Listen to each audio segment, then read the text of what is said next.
Although Osogbo had been a center of commerce for more than 100 years, its provincial headquarters status was facilitated by the emergence of the railway system, which ran through its geographical space in the late 1800s.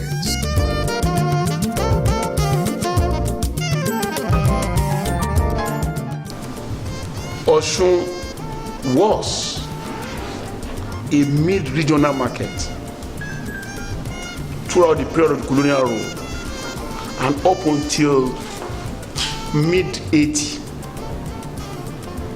Strangely, the Nigerian elite destroyed or killed the rail system, and the mid-regional hub that Osun was disappeared. On our assumption, even during our campaigns, we told the world that we want to revive that here. So that dream is not lost. All that we are doing is geared towards that. Developing good assets, proposing an airport, building Dagbolu is all about, or are all about, reviving the mid-region commercial hub that was the position of Osun. During the colonial and after the colonial era, which the British interregnum disrupted. Another significant historical factor was the aerodrome built by the British during the colonial period of the early 1900s to airlift West African soldiers to the First and Second World Wars. So from antiquity, the preeminence of Osogbo in Yoruba Nigerian affairs was underscored by its strategic geographical location midway between the forested southwest and the savannah.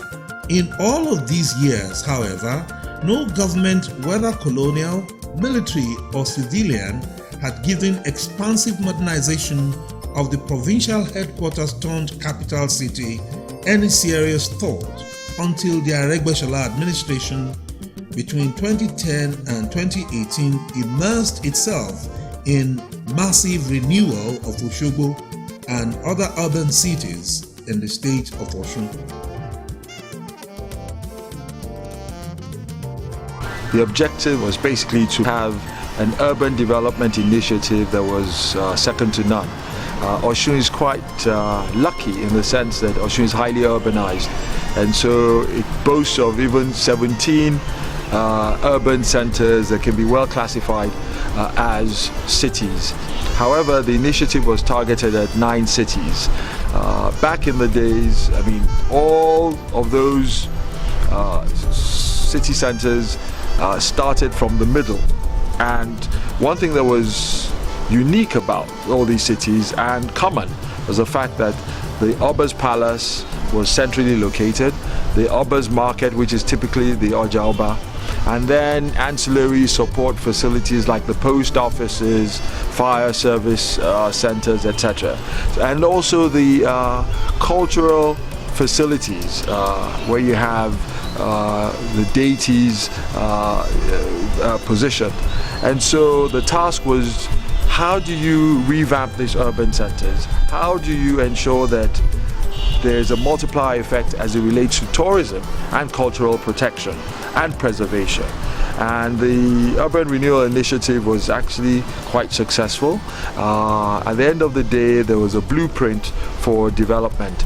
Thereafter, we were also fortunate in collaborating with UN Habitat, and we got great support from UN Habitat. The first time in the history of the world where a subnational government or even a national government will embark on more than 4 cities at a time.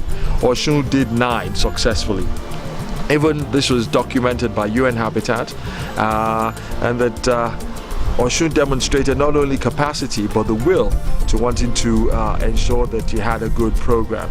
And so not only was there an urban renewal plan, there's also on ground today structured plans for 9 cities with an extension of about 15-kilometer radius. So it's a 2014 to 2033 plan.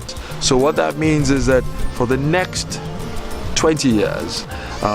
We've benchmarked the growth plan for each of these cities.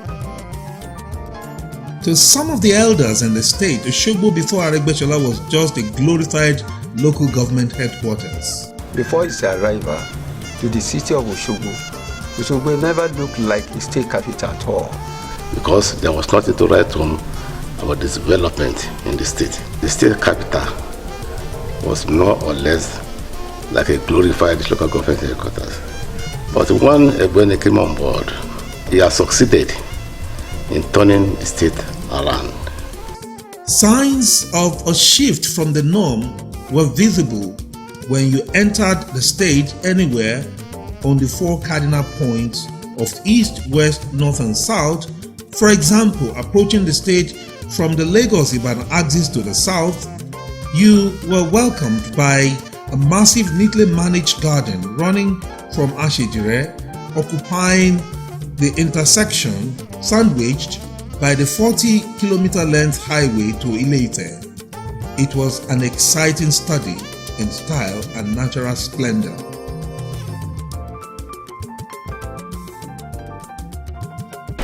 When we enter city of Osun from Ibadan, immediately after the Ashejire bridge, we see "Welcome to Osun."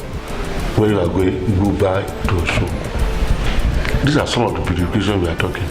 If you get that now, in the front of the House of Assembly, you will see all these things.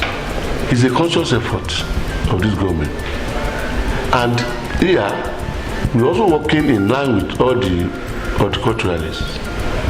We have about 21 of them registered, and consciously we give them all those things that we think they could do to help us in the beautification. We cannot say we are humans if we disregard and ignore our environment. Our environment defines us. When Ogbeni came into power, the first thing he did was to make sure Osun becomes a very neat state, using the environmental sanitation officers in the local government. And this actually transformed the outlook of the state and the thinking of the people. They start knowing that you have to just clean up your environment to get good health and a very better environment.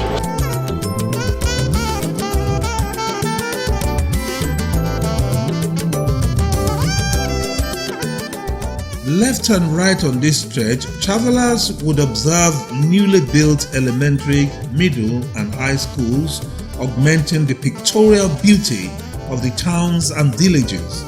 The newly constructed Trumpet Bridge at Gbongan. You'll have the pleasure of enjoying this technological masterpiece if your journey was towards Osogbo, the capital city. Otherwise, you would continue to marvel at roads, schools, and health facilities newly commissioned up to the Osun-Ondo border.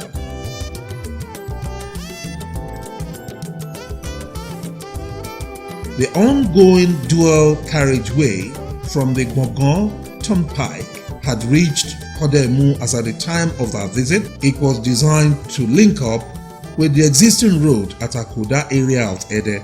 Stupefying change was everywhere in Osogbo.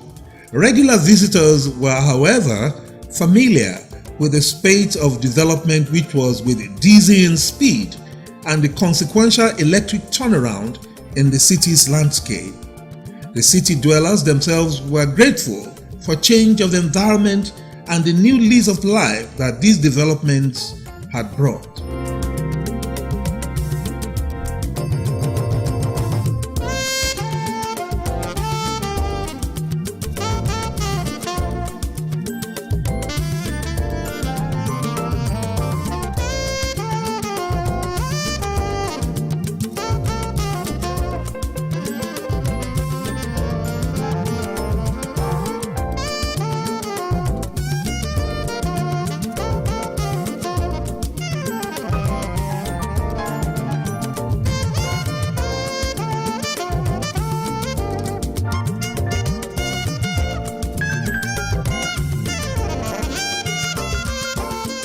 The sidewalks in the days of yore in Osogbo were not distinct from the road. It was a case of push me, I push you between man and vehicles. The Aregbe change brought that to an end. The sidewalk, the island in the middle of the road, and the barricades on the sides of inner city highways were a beauty to behold. They provided safety for the pedestrian and added to the environmental aesthetic value.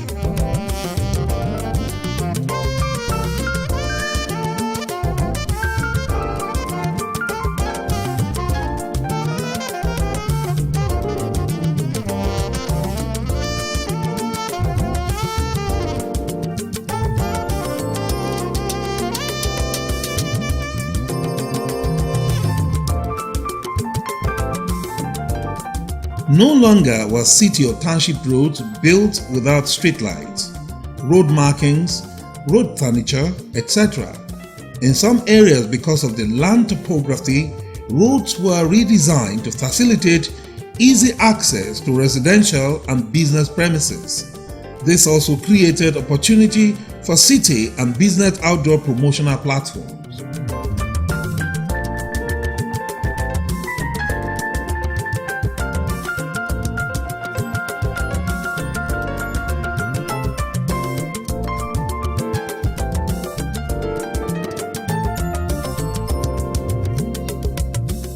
Nightlife and recreational facilities tremendously improved in the state of Osun, the state of virtue. Modern gardens, parks and public event facilities had been carved out of the old poorly planned city center and abandoned warehouses which hitherto were dens of pickpockets and hemp smokers, according to security reports. You were unable to even qualify the Freedom Park very well. It was seedy, it was horrible, it was unedifying, it was a disgrace to the city center. This government took the initiative in collaboration with Nigerian Railway, and that one has changed the image of the state. And you found out that our people are much happier now because they can go for walks, they go and sit down under shaded trees and converse. So husband and wives are not fighting anymore. Boyfriends and girlfriends are actually walking and folks are actually meditating within the parks. We are not yet fully done with it. By the time we finish it all, you'll be shocked at what will happen. And that's the essence of human presence on earth. We are to dominate and beautify, upgrade, and make here the best we can.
But Osogbo did not just jump up and turn around.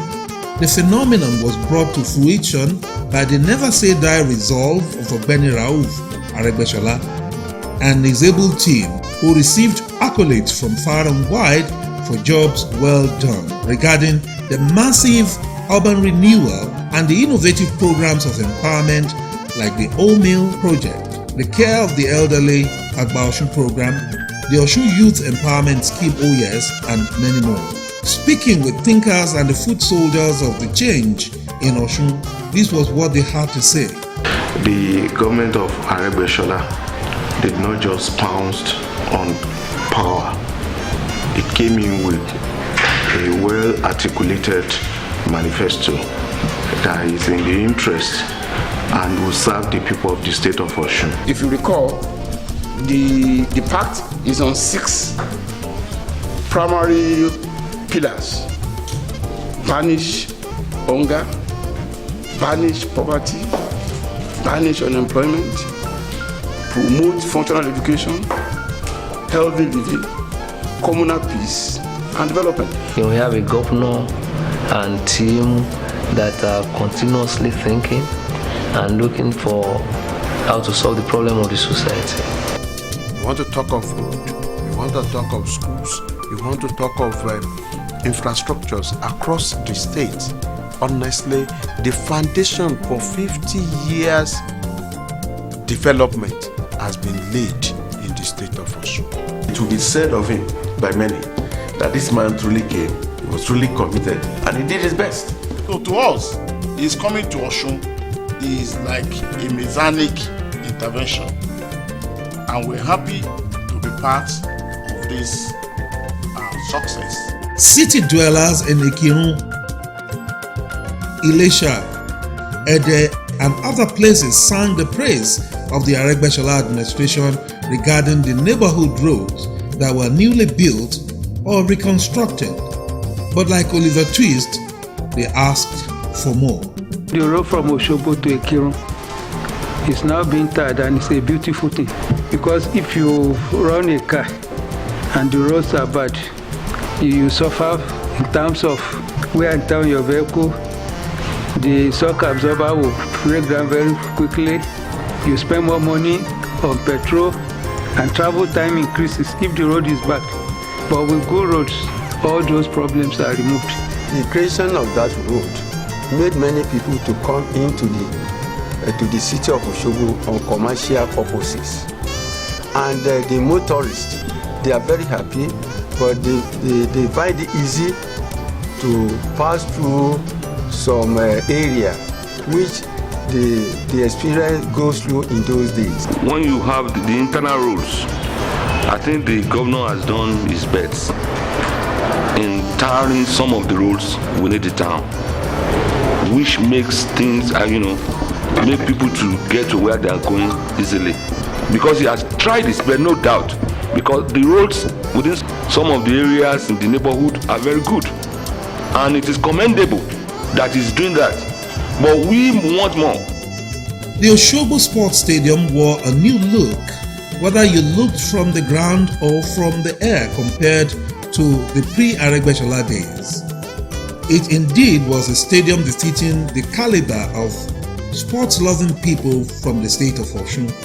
We proceeded from the Osogbo Stadium northwards to enjoy a smooth ride on the old Garage Ilaudu Kwara State boundary dual carriageway towards Ikirun.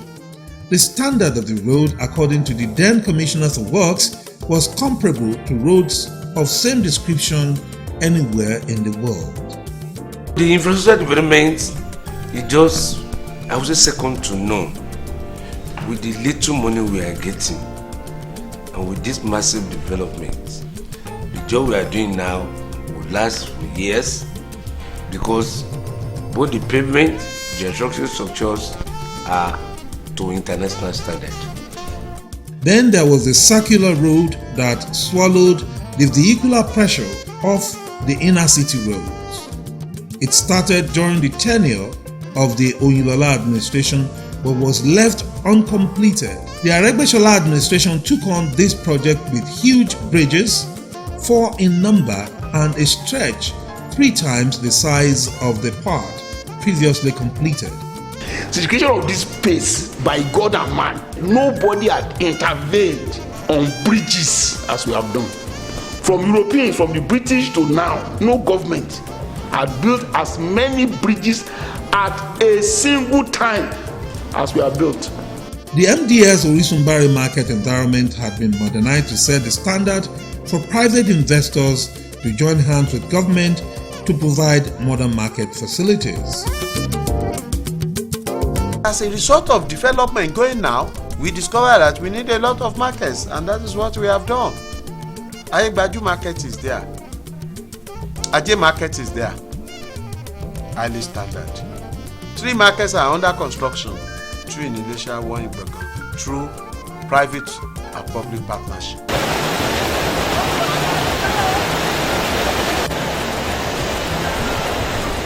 Osogbo had been ravaged by floods, especially notable were those of 2009 and 2010. These bizarre events destroyed lives and properties, and if left uncontrolled would devastate the state of Osun beyond its financial and other capacities. It was in the light of these that the government decided to channelize the rivers and the streams in the urban centers in Osun, starting from Osogbo. The history of the flood disaster that befell Osogbo in particular and major cities of Osun in general is one that has kept lingering till Aregbesola came. It was talk of town because quite a number of people lost their lives and so many properties were lost in that flood. The governor came in with the idea of dredging riverbeds and ensuring that definitely all major rivers in the state are dredged. Aregbesola has come to give Osun rehabilitation or transformation in terms of infrastructural transformation, where the roads are fixed, where environmental sanitation is ensured, where the canals, rivers, and other waterways are dredged to avoid flood, which will lead to another kind of social problem to us. Channelization is what is required to really ensure that causes, that is, ways for waters, are made what they are. Yes, once in a while you may have downpours that will overwhelm the capacity of the channel once in a while. But where the siltation has turned a water course to a floodplain, you have perennial flooding. So what we simply did was to through all the water courses, and that's what we have been doing every year statewide.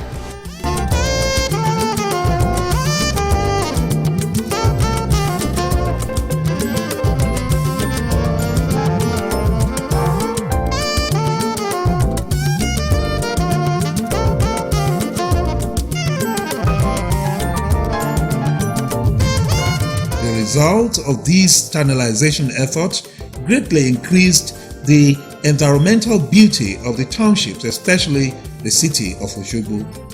How these channels were built and kept clean with the entire environment will come up in our edition on health and the environment. Please watch out. Thanks for staying tuned. Please join us for more on the legacies of the Aregbesola years in Osun.